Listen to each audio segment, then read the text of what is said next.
Hello friends, welcome to my channel. మీకు కనుక ఈ వీడియో నచ్చినట్లయితే తప్పకుండా లైక్ చేయండి. గుప్తా ఆరుని పైలోకానికి తీసుకెళ్లిపోతూ ఉండడంతో ఆరు చివరిసారిగా తన వాళ్ళందరినీ చూసుకోవడం కోసం అని చెప్పి ఇంట్లోకి వస్తుంది. రాత్రిపూట పిల్లలంతా కూడా నిద్రపోతూ ఉంటే ఇకప్పుడు ఆరు పిల్లలందరికీ కూడా ముద్దులు పెడుతూ ఏడుస్తూ ఉంటుంది. బాయ్ పిల్లలు అని చెప్పి ఆరు అలా ఏడుస్తూ వెళ్ళిపోతూ ఉంటే అప్పుడు హఠాత్తుగా అంజలి నిద్రలో నుండి లేచి కూర్చొని అమ్మ అంటూ గట్టిగా అరుస్తుంది. ఏమైంది అంజలి అని చెప్పి అమ్మ వాళ్ళు అడుగుతూ ఉంటారు. అమ్మ అమ్మ అని చెప్పి అంజు అమ్మ బాయ్ చెప్పినట్టుగా అనిపించిందని చెప్పి ఏడుస్తూ ఉంటుంది. ఇక అప్పుడు పిల్లల బాధ చూసి ఆరు కూడా ఏడుస్తూ ఉంటుంది. ఇక ఆ తర్వాత ఆరు తన అత్తమామల కాళ్లకు నమస్కరిస్తుంది.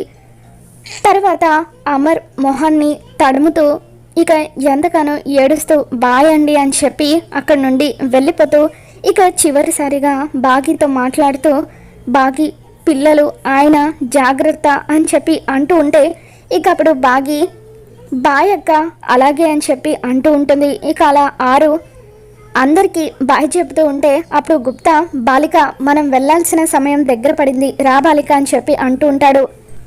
ఇక ఆ తర్వాత ఆరు వస్తున్నాను గుప్తా గారు అని చెప్పి చివరిసారిగా ఇంటిని చూసుకుంటూ ఆ ఇంటితో తనకు ముడిపడిన జ్ఞాపకాలన్నిటినీ కూడా గుర్తు చేసుకొని గుప్తాతో పైలోకానికి వెళ్ళిపోతూ ఉంటుంది.